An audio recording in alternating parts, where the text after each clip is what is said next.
So what do we do for teaching proactively with these students? Well, first, if they have physical needs, meet it. If it's hunger, give them the snack they need. Give them movement. Get them up out of their chair if that's what they need. Build positive relationships during peace times, if there are sometimes with these students, and when things are not going well. I think of the verse Romans 5:8, but God commendeth his love toward us in that while we were yet sinners, he didn't wait for us to come around. He didn't wait for us to show love to him. He did it while we were yet sinners. We were in the state that displeased him. Welcome to the BJU Press Teacher Edition podcast, where Christian educators are encouraged and inspired as we bring you interviews, practical ideas, strategies, and answer your questions about teaching in today's culture. And here's your host, Jenny Copeland. Welcome back. We are ready to jump into part 2 of this episode dealing with tricky and often trying behaviors in the classroom. Katie Klipp, a veteran teacher, is our guest, and she's back with us. In part 1, she talked about what tattlers in the classroom, as well as those who demonstrate teasing behavior towards others, look like. Just before we get started on our next classroom behavior, let me remind you to visit our website, teachereditionpodcast.com, as well as to follow us on social media, where you will find us on Facebook, Instagram, and TikTok. For those listening, we want to invite you to watch this interview on YouTube as well.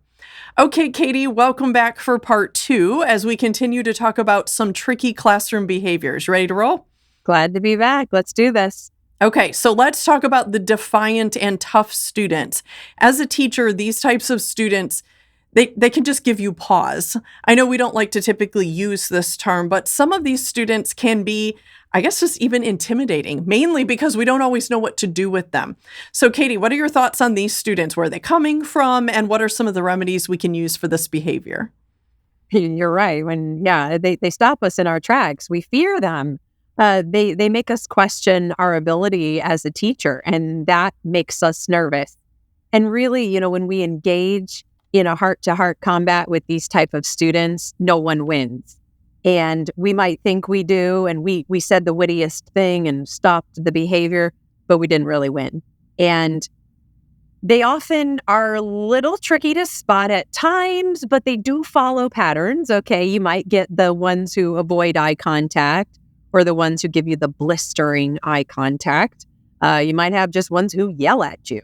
And you have ones who plug their ears and won't listen to anything you say. Or as they get older, maybe even younger students now give you the silent opposition of I am absolutely picking apart everything that you say and I'm just staring at you while I do it type of thing. Or they feign, boredom so that it doesn't look like they're really enjoying what you're doing and trying to get across to you that they don't really care what you're saying. Why are they like that? Why do they do that? Are they really out to get us? Most of the time, it has nothing to do with us. Those defiant students, those tough students who really oppose the things that we do and say in the classroom, oftentimes it's coming from much deeper. And you hear so many counselors and people say, hurt people. And that is true. And sometimes they have a hurt in their life that they're dealing with. And so it's coming out as an opposition to other parts of their life. So it could be that. It could be something simple like unmet physical needs, whether it be they're hungry. I know I get very grumpy when I'm hungry, but some students have actually physical difficulties when their blood sugar drops, or maybe they're having a health problem, or they're having anxiety, or they need to get out of their seat and move. And so they might end up acting, defiant towards what you're doing or don't want to participate because they're tired of sitting so long. It could be something simple like that. It could also be a fear of academic insufficiency that makes them just totally discount everything that you're doing in your classroom. Because some of these students would rather look like the bad boy or the bad girl rather than look, can we even use the word stupid, in front of their peers. And they don't want that. And so they would rather it just come across as they're the bad one that the teacher doesn't like, and they don't like anything the teacher's doing either. I remember a few years ago, and I've had students like this since then, but one comes to mind where all year long, every time we came to the reading table, that student was always saying, reading is so dumb. Reading is worthless. Nobody needs to know how to read. And when a child would read well, or, they would use expression, it was always like, that sounded so ridiculous, and I thought, what is the problem here? Why is he always just opposing every single thing that we're doing? Even when I would try to come up with the most fun activities, he wasn't interested. Then, well, it turns out he was covering for a huge reading deficit. And it lasted until the second week of April. I was running as fast as I could. And it was like digging for water. We dug here and couldn't find it. And we dug here. And by the second week of April, he was reading, and he was reading fluently. And amazingly, when he came to the reading table, he wasn't discounting everybody else who was a good reader around him and saying that all the activities were dumb, because he was able to do it now. He was covering for some academic insufficiency, and he'd rather look bad than to look like he doesn't know or be able to function like the other students academically. Sometimes they're testing limits. I like to call them aggressive researchers. They want to see how far they can push you. And sadly, some parents, they count and count and count down and count again and count 57 or 140, and they never follow through on what they're saying. And so students have learned that they can test limits with their parents, and the parents don't follow through. So why couldn't they do that with their teachers? So when they find out that you're consistent and you stick to what you say, they're going to find out that, hey, that's not going to work here. And sometimes they feel the need for significance, or they feel the need for control in their lives. I think of the one student I was telling about in the last episode of this podcast. I was telling, we'll call her Ellie, and she had a real need for a feeling of control in her life. She had been passed from family to family and was finally with a great foster family, but she was feeling quite out of control. And so she would look for control in opposing what we were doing in the classroom. When I would try to cater to her and say, here, would you like to pass out these papers? Oh no, she didn't distribute papers to her peers. She granted them a page out of the kindness of her heart. And she would literally walk to their desk and look at them like, should I give you one? And then she would give it. And it was just those kinds of little oppositional behaviors where you just want to say, just give them the paper. But that was her need for control playing through. She wanted to feel like she was in charge of something in her life, and she was just grasping at it. And it was coming out in the classroom, and it could have easily been taken as, she doesn't like me. She doesn't like what we're doing. No, it had nothing to do with me. And so what do we do for teaching proactively with these students? Well, first, if they have physical needs, meet it. If it's hunger, give them the snack they need, and give them movement. Get them up out of their chair if that's what they need. Build positive relationships during peace times, if there are sometimes with these students. Build positive relations during peace times and when things are not going well. I think of the verse Romans 5:8 when it says, but God commendeth his love toward us in that while we were yet sinners. He didn't wait for us to come around. He didn't wait for us to show love to him. He did it while we were yet sinners. We were in the state that displeased him. And I think of that with these students. We've got to build positive relationships with them. Give them classroom jobs. You think, that's the last person I want to give a job to. You know what? That they're the ones who need it most. They need to feel that they're part of the team and you're trying to include them. They're going to try to, you try to keep opening the window and getting opportunities to build relationships with them. They slam the window shut over and over. You got to keep prying it open. And emphasize progress publicly if that's something that you know that they appreciate, and privately. Those are the ones who need it most. And also teach them a correct path to disagreement. You've got to make it so it can work in your classroom while you're trying to help them with their defiance or their opposition. And so even teaching them something like, hey, it's okay to not like the activity that we're doing. And later on, in a respectful way, I'd love to talk about it with you and see if you've got an idea for another activity we could do. But right now, in this moment, I want you to obey, and I do expect you to obey and do the activity with us and do it with a right attitude. And that's tough. But having that conversation ahead of time lets them know what you expect and then stick to that. And it's still going to happen. You're still going to have outbursts. They're still going to defy you. So what are some remedies? Well, first of all, avoid public confrontation and avoid that public confrontation, because then you're just asking for problems, but also avoid public negotiation.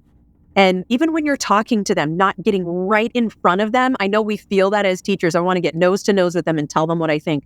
But even coming alongside of them, giving that body language a little different feel of talking that way, that can help.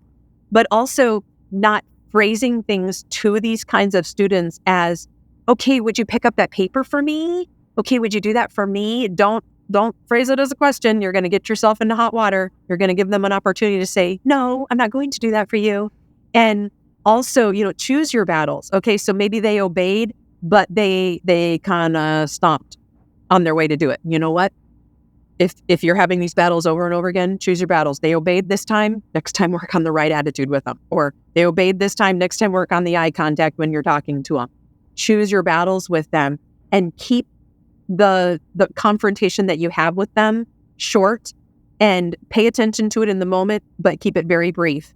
And be calm in the moment. It's hard to be calm and resist sarcasm instead of, how many times have I told you to not run your hands down the wall, and here you are doing it. I think you're doing it just because I said not to.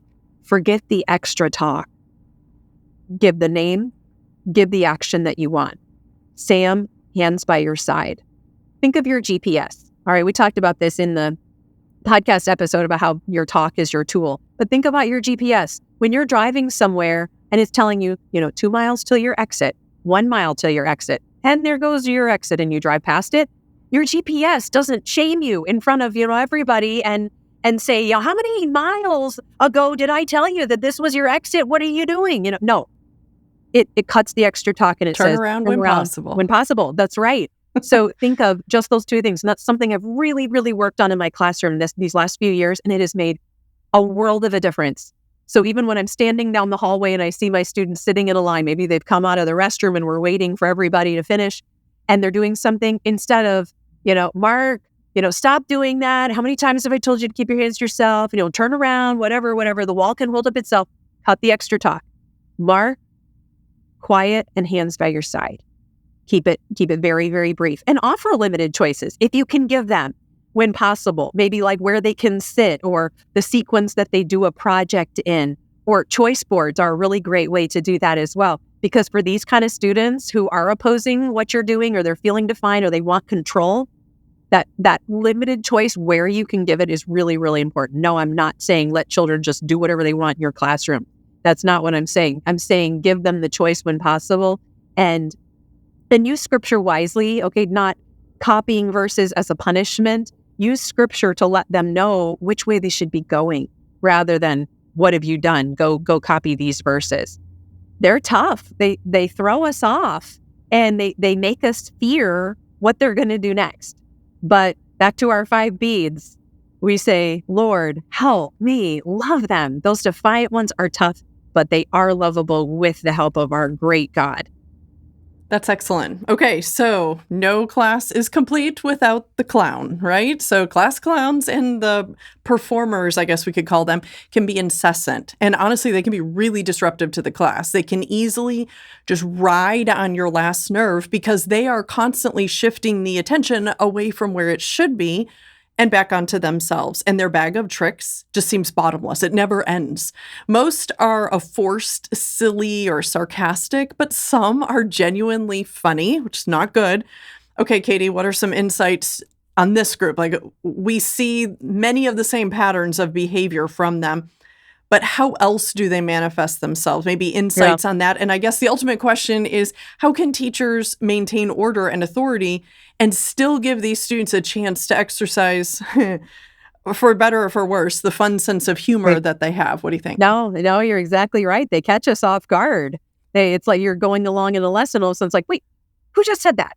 Or a few years ago, I would say half of my class were performers and the clowns. And it manifests itself in different ways, like we've seen with the other students we've been talking about. Some of them are really silly, and they're giving the funny faces all the way across the room, and you have to constantly be shifting desks so that they're not having that eye contact line. Some of them play the clueless game. Yeah, Mr. Innocent. I didn't do it. Some of them constantly have their hand up, and you're like, oh, yay, they're going to answer something, and then they give the silly answers. Okay, that's really, really annoying. Some of them, it's just horseplay. They're throwing things, or they're launching things, and then it's, I didn't do it. I don't know where that eraser came from, type of thing.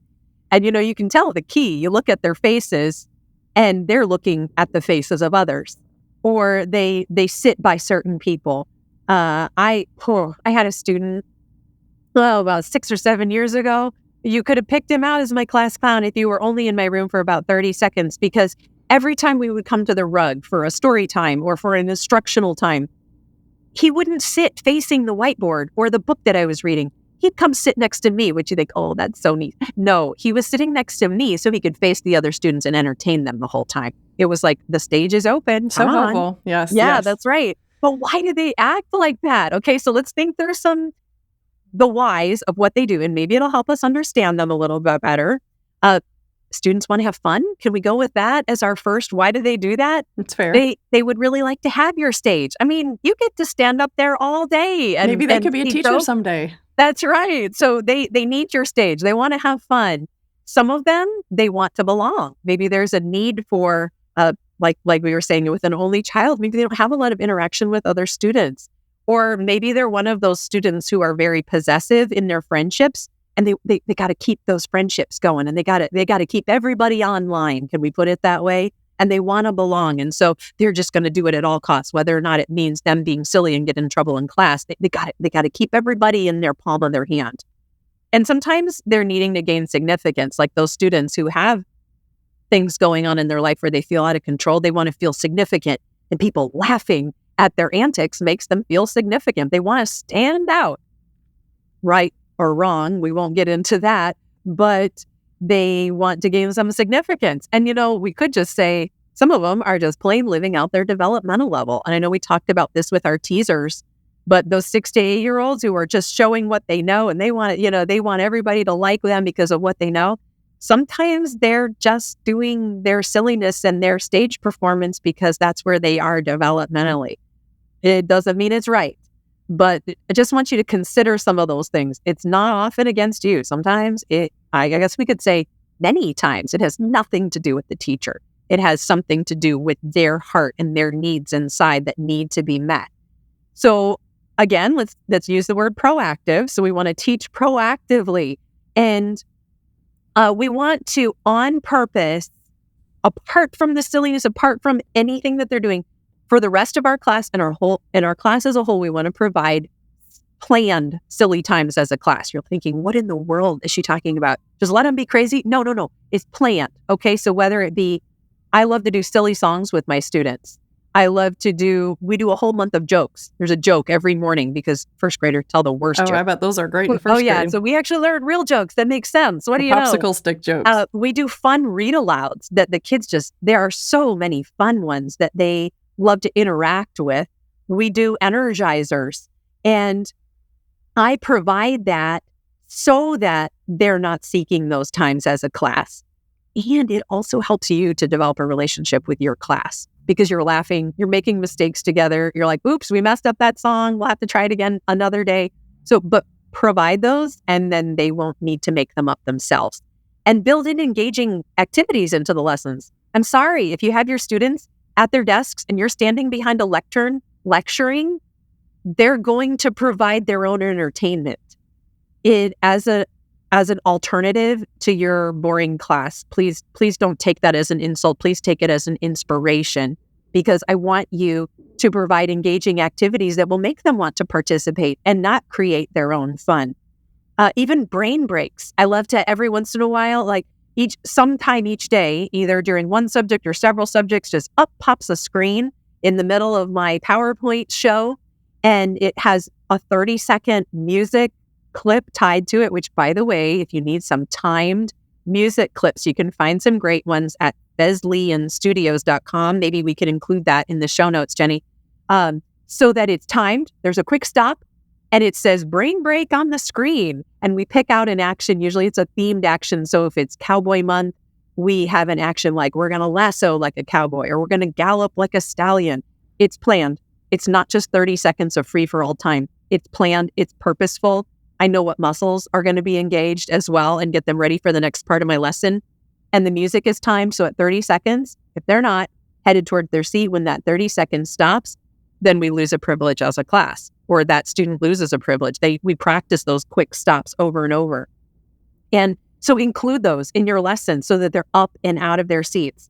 And give times for them to shine, whether it be having show and tell, or what we call share time in our class.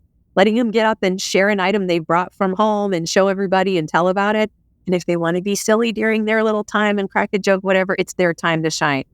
And even letting them, choose funny ways to say goodbye at the end of the day, or sharing a joke. Obviously you'd have to check the appropriateness of them ahead of time, but letting them share that and have their time to shine. And like I mentioned before, teach control and quick stops. In our class, we go 5, 4, 3, 2, 1, don't talk, and it's done. Or things like flat tire on 3, 1, 2, 3. Psh. So if we are having fun, or we are doing something silly and doing something engaging, if I need to call them back to me, or maybe we're done with the activity, there's a quick stop, and we practice and practice and practice those. And they know if they don't have a quick stop, then there's a consequence, and stick to those consequences. Or even Tootsie Roll, Lollipop, we were talking, now we stop, and everybody stops.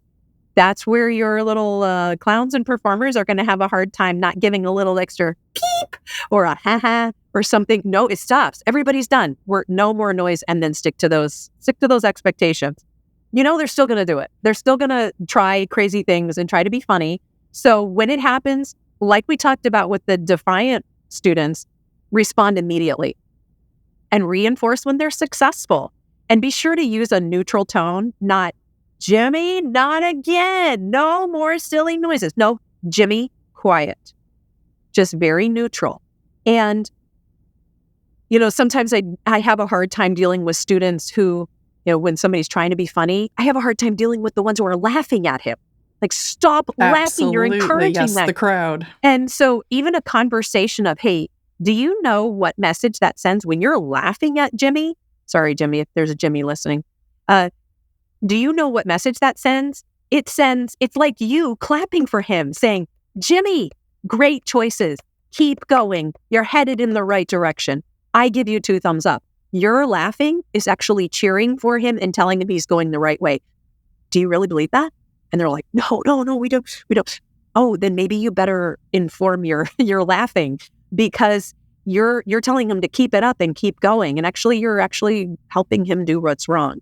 And correct respectfully and simply, again, naming the name and the action you want from that student. And don't be afraid to discuss the benefits and the drawbacks with your class of, hey, we keep getting silly at this time of day, or we keep wasting time at this transition. People are being silly. People are doing this. This is what we had to give up today because you were being silly. And they're like, oh, we didn't get to do that game, or we didn't. Oh, yeah, well, I'm sorry. Even setting things out, having that visual, especially for the younger students of, oh, the game is going away. The fun activity is going away because you wasted the time as a class. And just trying to understand the students through, conferences, see what they're going through, see why they're trying to be funny or whatever. Some teachers sometimes ask me, how do you deal with it? Do you send a note home every time a child blurts out something silly?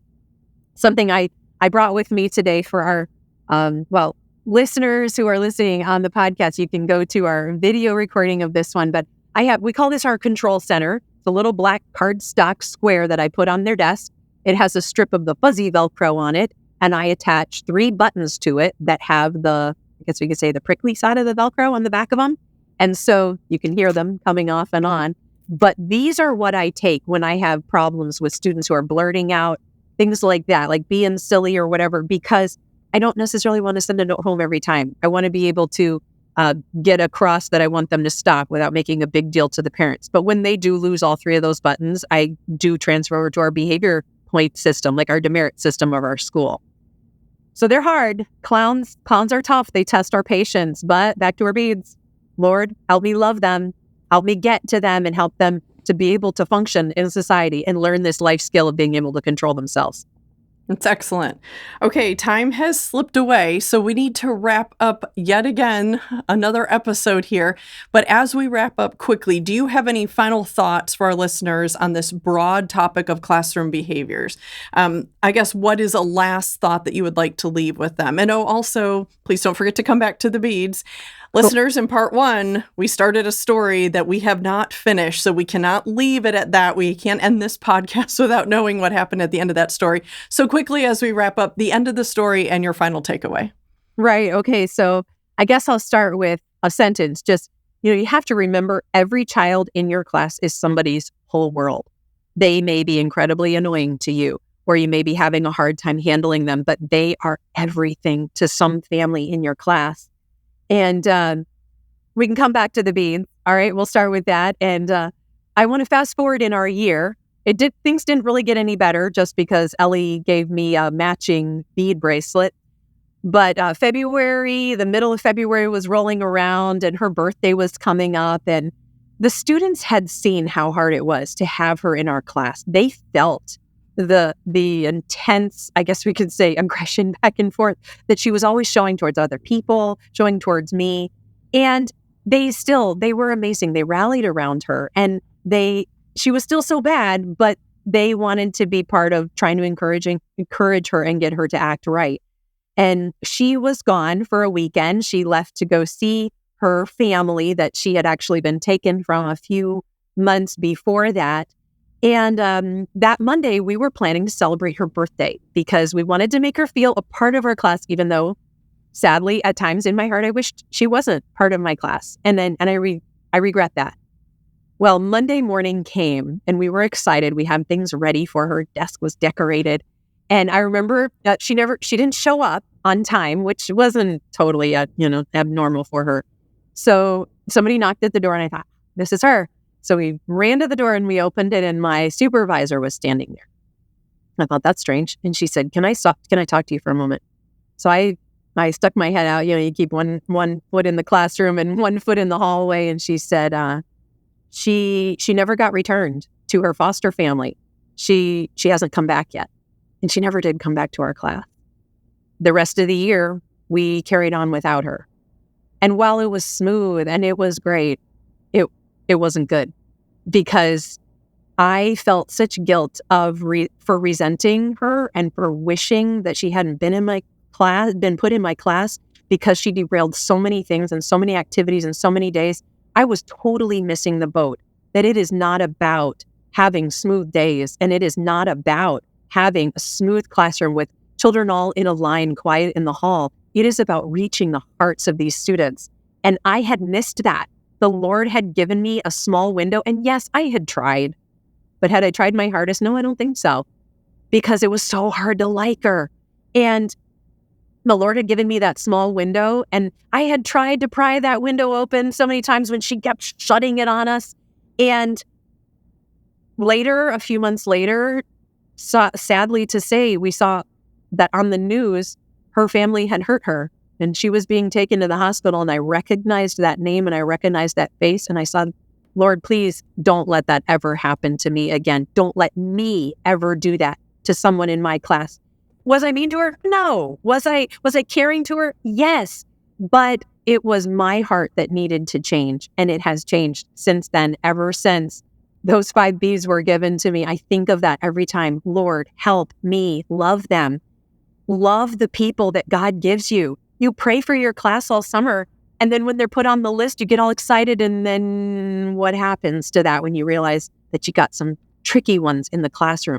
Love the people that God has given you. Make yourself a set of beads. Remember those 5 words. Lord, help me love them, and really try to find something to love in every child. Not to make you a great teacher, not so you can report that you've done it, but because they were made in God's image. And no matter how trying they are to have in your class, they were made in God's image. They deserve to be loved. And God has put you in their life to make a difference for this year. That's your responsibility, but it's also a privilege. Very impacting. I'm not sure what else to say to that, but very impacting. There are days in teaching and in administrating where you just feel like you are at the end of your rope. And I want you to know you are not alone. I hope what you have heard today encourages your heart and challenges you to stay in the fight or stay in the race, however you want to look at it. You have been chosen by God, as Katie just said, to lead this class, to lead this school. And this is your time to impact those students. Just like we say at the end of every single episode, it probably sounds redundant, but it's so true. God has put you right there, right now to impact these students. Katie, you have covered a huge and far-reaching topic in our time in these 2 episode parts.